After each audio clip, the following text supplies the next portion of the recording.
أعوذ بالله من الشيطان الرجيم.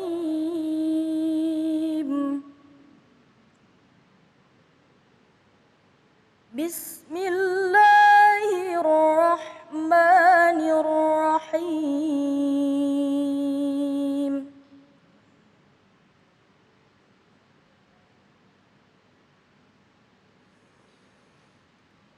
قل من حرم زينة الله التي أخرج لعباده والطيبات من الرزق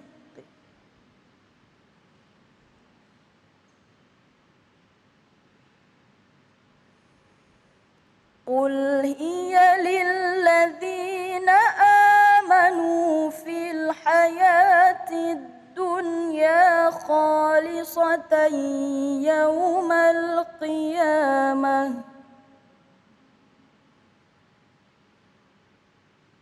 كذلك نفصل الآيات لقوم يعلمون. صدق الله العظيم.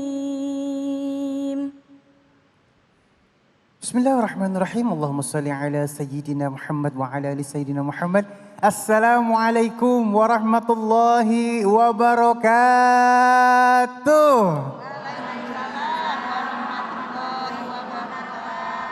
Alhamdulillahirabbil alamin, di hari yang insya Allah penuh dengan nikmat ilmu ini kembali lagi saya Ali Zainal menemani pemirsa di rumah di dalam cahaya hati Indonesia. Masya Allah, gimana kabarnya di rumah sana? Mudah-mudahan baik-baik semuanya ya. Dan Ali ingin sapa juga untuk semua jamaah yang udah di sini pakai biru-biru sama putih. Assalamualaikum. Kurang semangat nih. Assalamualaikum. Iya, dari majelis taklim mana nih? Kerawang ya.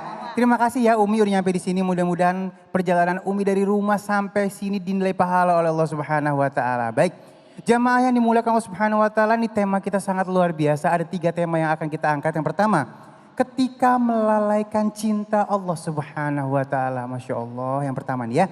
Dan yang kedua, kenapa ibadah terasa berat? Nah, dan yang ketiga, memaafkan ala Rasul. Bisa gak sih kita? Wah, itu jadi pertanyaan ya. Dan insya Allah nanti kita akan bertemu dengan guru-guru kita yang dimuliakan Allah Subhanahu wa taala. Al-Ustadz Kiai Fikri Haikal MZ, Ustadz Syamsul Ma'arif, dan Ustadz Lutfi. Dan nanti kita akan ngaji yuk bersama Ustadz Syam.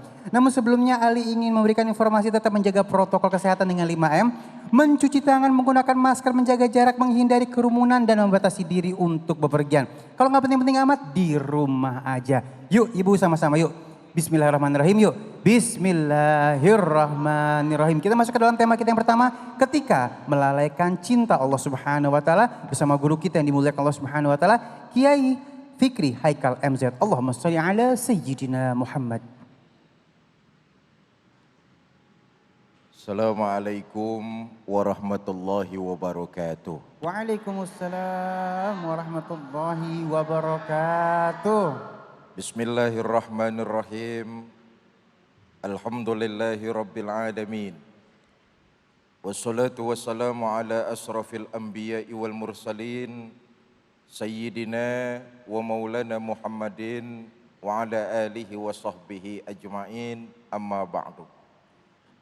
Yang mulia para ulama, para kiai, para habaib, para asatiz dan asatizah, ibu-ibu, bapak-bapak, saudara-saudara, para pemirsa yang saya cintai. Kalau mau dihitung cinta dan nikmat yang Allah berikan kepada kita, sungguh tidak bakal terhitung nikmat dan tidak akan sanggup kita membayangkan cinta Allah kepada hambanya. Dari mulai kita bangun tidur, cinta Allah sudah kepada kita hamba-hambanya. Menjalankan aktivitas penuh dengan kasih sayangnya Allah. Bahkan sampai kita tidur lagi, bahkan tidur kita pun itu merupakan bentuk cinta Allah kepada kita para hambanya. Nggak usah bayangin yang jelimet dan susah-susah. Waktu kita tidur, Allah tetap mencintai kita hamba-hambanya. Apa buktinya? Kebayang nggak sama kita? Waktu kita tidur entah siang hari atau malam hari, kuping kita yang begini sensitifnya, gampang bener dimasukin sama binatang kecil. Allah sayang sama hambanya. Dilarang makhluk lain untuk gangguin kita manusia. Kebayang kuping, lubang telinga yang begini kecilnya. Kalau dimasukin semut aja kelojotan minta ampun. Betul? Tapi kenapa ketika kita tidur pules, tidak ada binatang kecil yang masuk ke lubang telinga kita. Itulah bentuk cinta Allah kepada kita makhluknya. Begitu banyak cinta Allah kepada kita, tapi kadang-kadang persoalannya lebih sering kita lalaikan bentuk cinta Allah ini. Diberikan oleh Allah kesehatan. Hari ini kita dapat berkumpul di sini. Berapa banyak saudara-saudara kita di luar sana yang menggunakan kesehatannya tidak dalam rangka taqarrub ilallah, mendekatkan diri kepada Allah. Allah berikan mereka cinta, tapi dibalas oleh tindakan durhaka. Nauzubillah, summa nauzubillah. Mudah-mudahan yang hadir di sini dan pemirsa di rumah menggunakan cinta yang Allah berikan kepada kita untuk selalu beribadah kepada Allah Subhanahu wa taala. Bapak Ibu, saudara-saudara, para pemirsa yang saya cintai. Di dalam kitab Tanbihul Ghafilin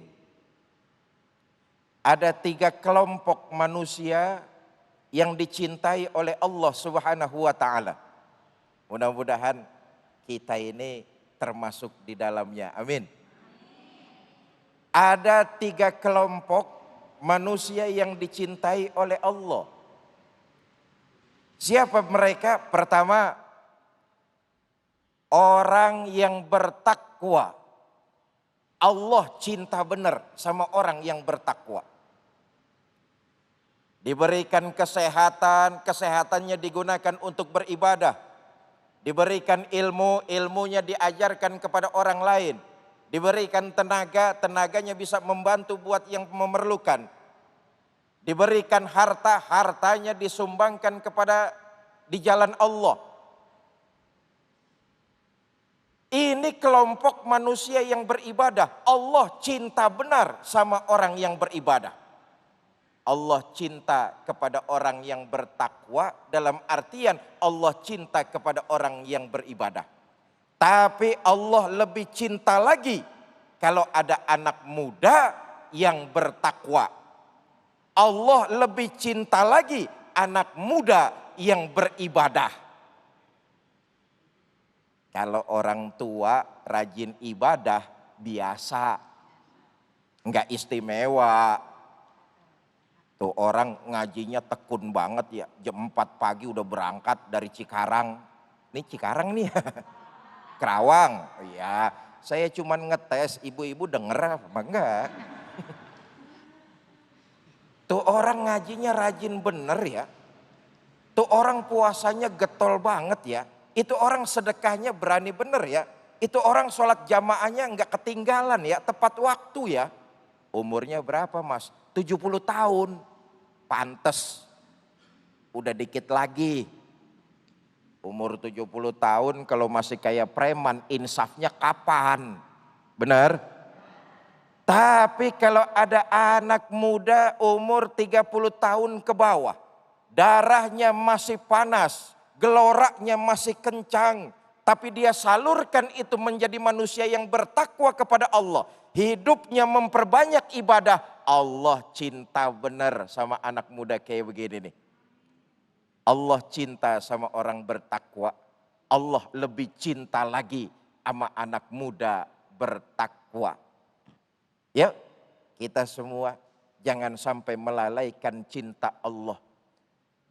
diberikan kesehatan, diberikan nikmat segala apapun yang ada pada kita. Gunakan itu untuk meraih cinta Allah Subhanahu wa ta'ala.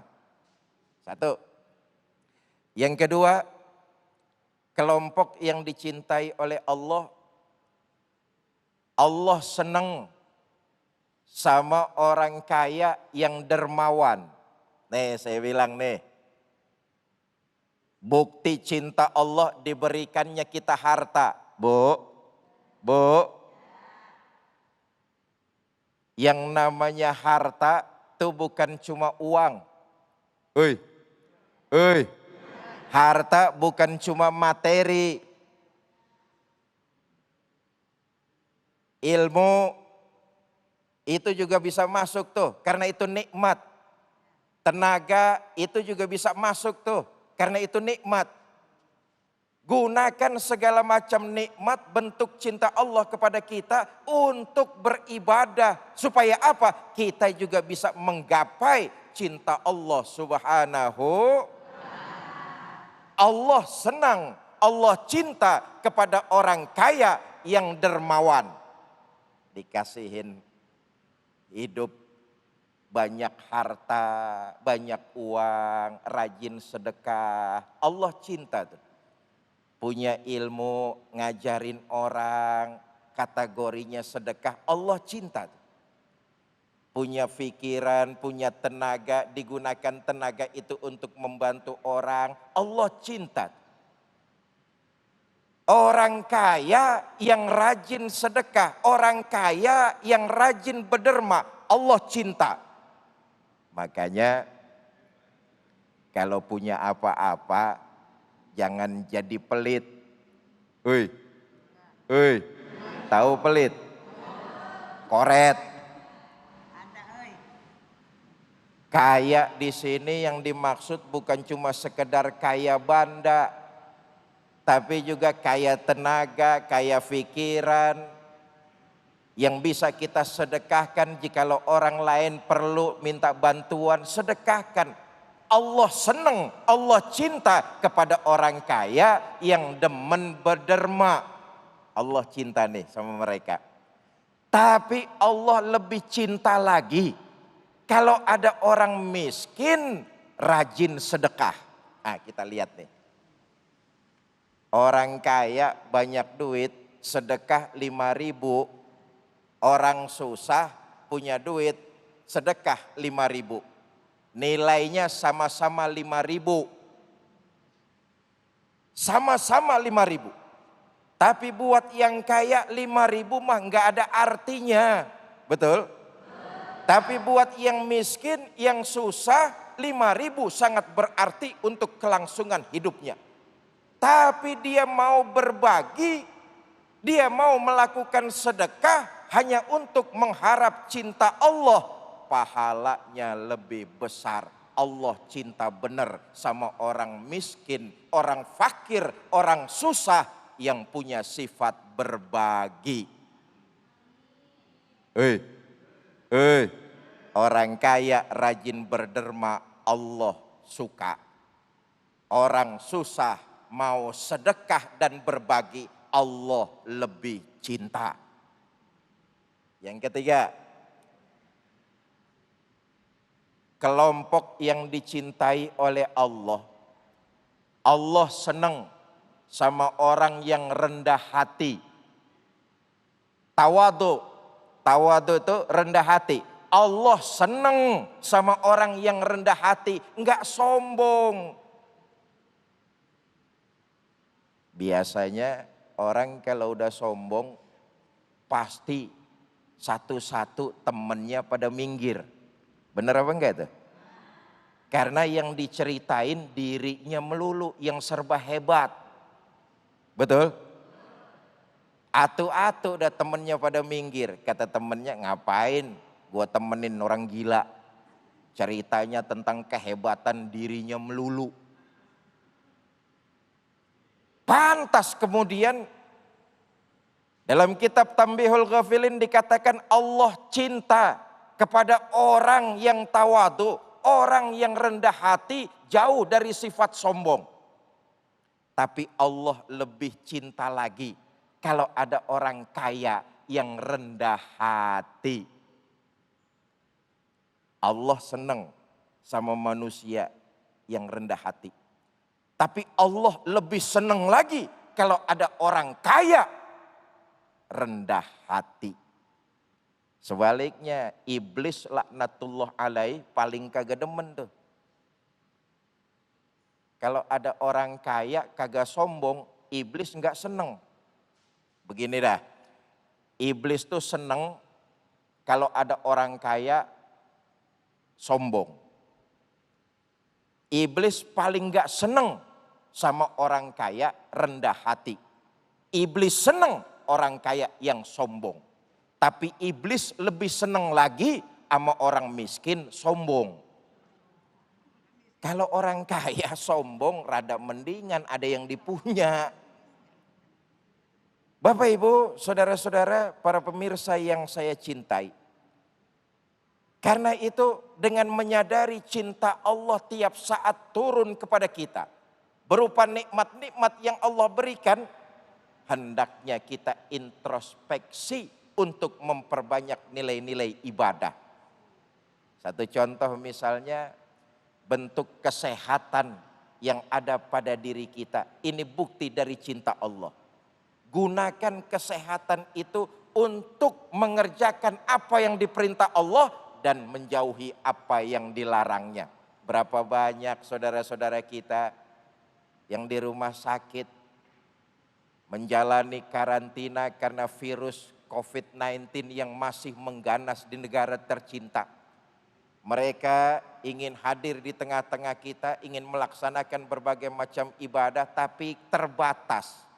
Kita yang Allah berikan cinta berupa nikmat kesehatan, maka gunakan nikmat itu untuk menggapai cinta Allah Subhanahu wa taala agar kita menjadi manusia yang bahagia. Wallahu a'lam bishawab. Masya Allah, guru terima kasih ilmunya. Guru sedikit guru, ini kalau Allah mah nggak mungkin lalai sama kita ya guru ya. Nah kenapa sih guru kok kita kayaknya nggak lalai? Apa kita lalai sama Allah? Apa kita nggak paham ilmunya? Bagaimana guru ya? Bapak Ibu, kalau toh kita terjebak dengan kesalahan dan dosa, rahmat Allah melebihi segala-galanya. Jangan pernah kita stuck, kaki kita terjebak lalu malas melalaikan cinta Allah untuk memperbanyak ibadah karena kita merasa diri kita kotor, penuh dosa dan noda. Ketahuilah rahmat Allah, ampunan Allah melebihi segala-galanya. Dosa kita banyak, kesalahan kita banyak, tapi ampunan Allah lebih banyak dari itu semua. Masya Allah, terima kasih guru ya. Jadi jangan sampai tuh ada kalimat yang lagi sering diucapin, nih jangan-jangan Allah lupa sama saya. Itu nggak mungkin ya. Yang sering melupakan adalah kita. Kita selalu lupa sama Allah, tapi Allah tidak pernah lupa sama kita. Terima kasih guru ilmunya. Dan baik, kita akan masuk ke dalam tema kita yang kedua, kenapa ibadah terasa berat. Ini seru banget nih untuk dibahas ya. Dan insya Allah guru kita yang dimuliakan Allah Subhanahu wa taala, Ustadz Syamsul Ma'arif nanti akan membahas lebih dalam lagi. Jadi jangan kemana-mana, tetap bersama kami di Cahaya Hati Indonesia.